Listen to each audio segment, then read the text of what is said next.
watching the station covering all of the DMV. This is DC News Now. And thank you for joining us on this Tuesday for DC News Now at 4. I'm Mark Hall. And I'm Annalisa Gale. We'll get to those top stories in just a few minutes. But first, it's been a roller coaster weather day. Sunny skies to start this Tuesday, but we saw some of those showers this afternoon. We did. Gray skies right now. Let's head over now to meteorologist Damon Matson with the first look at our forecast. Damon? Hey, yeah, guys, that was that first wave of rainfall we experienced as those conditions did change over from those sunny skies in the morning now to this more soggy setup we are dealing with here through the afternoon. I will say, though, this first wave of rain is just about done with us here. Notice those showers that were around the D.C. metro a couple of hours ago. They've moved on toward the eastern shore and up toward northeastern Maryland, and there is really not much where that came from as we move into the evening in terms of any additional rain showers. So we are going to see a little bit of a dry break as we go throughout the evening into the start of your overnight. What we will not get a break from are these winds. It's been breezy ever since the day started, and these winds are continuing to pick up. Right now, they're out of the south at about 10 to 20 miles per hour, and we are going to see even stronger winds from this point on as we head on toward Wednesday, and the storm system responsible for all of this gets closer. Check it out. As we go throughout your evening here, folks, we are going to see at least additional chances for some occasional isolated showers, but these rain chances will decrease as we head into the night. It stays extremely mild, and it is going to stay extremely breezy, if not windy, by the time we get into the day tomorrow, and that is exactly why we have wind advisories here in the lighter tan color that expand across most of the DMV, including into the DC metro, and here in the more yellow shade, we have high wind watches where the most intense wind gusts are expected to take place tomorrow afternoon through Thursday morning. So just how strong are we talking about with these wind speeds, and when should we expect additional rainfall to be back in the mix? We'll have a full look at your forecast coming up here in just a bit. All right, Damon, thank you. Our top story here at 4. Union employees with the Fairfax Connector bus system in Virginia are on strike for a 6-day, halting bus service in the region. Yeah, more than 700 bus drivers and mechanics with the transit union are protesting at 3 different locations. Our Leonard N. Fleming's joining us live now from Fairfax, where he spoke to those workers and possibly some riders there. Leonard, what are you learning? These workers tell me they aren't going anywhere until they get fair wages and benefits. And as you can see with these buses behind me, the employees say that they won't be moving until their compensation improves. The latest rounds of talks with the Amalgamated Transit Union Local 689 and TransDev, which operates the Fairfax Connector service, broke down on Monday. The bus service has an estimated 26,000 riders each day in Northern Virginia. Workers say they want a better retirement plan, higher wages for their mechanics, and more sick days for their employees. Troy Barnes is an organizer with Local 689 and tells me that the workers are fed up. They've been treaded on. They've been mishandled. They've been beat up by this company.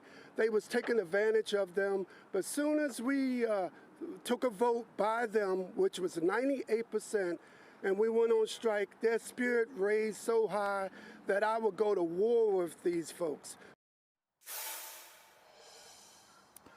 Union leaders tell me they are not close to having a deal, but TransDev in a statement recently said they have given a generous offer. Guys? All right, Leonard, yeah, it's been 6 days. What happens next if an agreement can't be reached soon? Well, TransDev and the union brass are scheduled to meet March 5th, and I'm told that federal mediators will be brought in to help with these negotiations. Reporting from Fairfax, Virginia, Leonard N. Fleming, DC News Now. Back to you.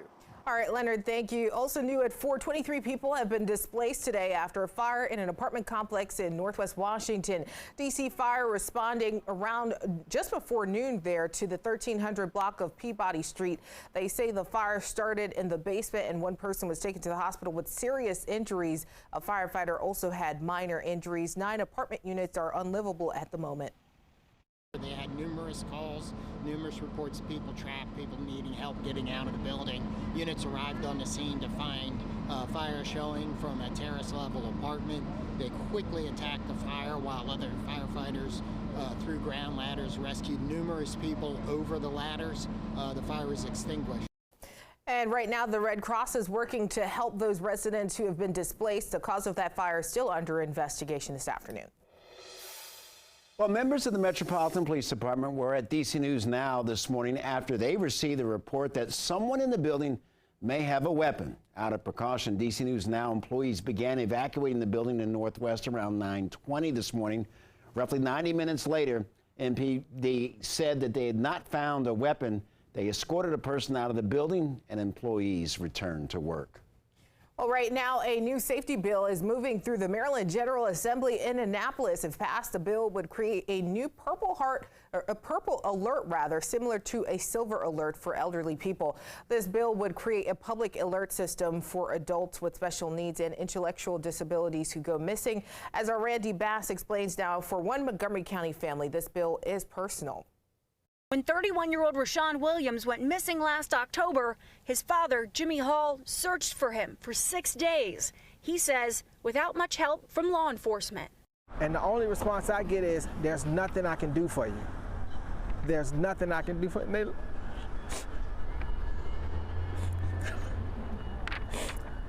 Nobody helping me from us. Police said they couldn't put out an amber or silver alert for Rashawn, who has Down syndrome, because he didn't fit the criteria. Officers finally found him behind a locked door almost a week later after he got lost inside the Glenmont Metro station. He'd taken several buses and trains to end up there. He had to come in contact with at least 100 individuals, at least 100. At least 10 of them would have been on their phone. If the purple alert was placed out, someone would have saw him and he would have been home that night. Today, Rashawn's family members testified before lawmakers in Annapolis in support of the Purple Alert bill, which would create a system to notify the public when someone with cognitive or developmental disabilities goes missing. We're just looking for answers and just accountabilities so that this doesn't happen again to other families and things of that nature, because there's a reason we need to be more proactive versus reactive and just do better in our community for those who can't speak for themselves. Right now, more than 15 other states already have purple alerts or other critical missing person notification systems in place. Maryland's bill is moving through both the House and the Senate. In Annapolis, I'm Randy Bass, DC News Now. Randy, thank you. Happening tonight, Arlington County officials will present a proposed budget for next year, but first responders are sounding the alarm, saying it doesn't include enough money to keep you safe. The Arlington Coalition of Police is urging the board to include a penny tax on real estate and to earmark that money to improve staffing. The coalition says the police department vacancy rate is going up, nearing 20%. Coalition President Randy Mason says officers are currently working overtime on patrol to ensure mandatory coverage, and that stretches the force dangerously thin.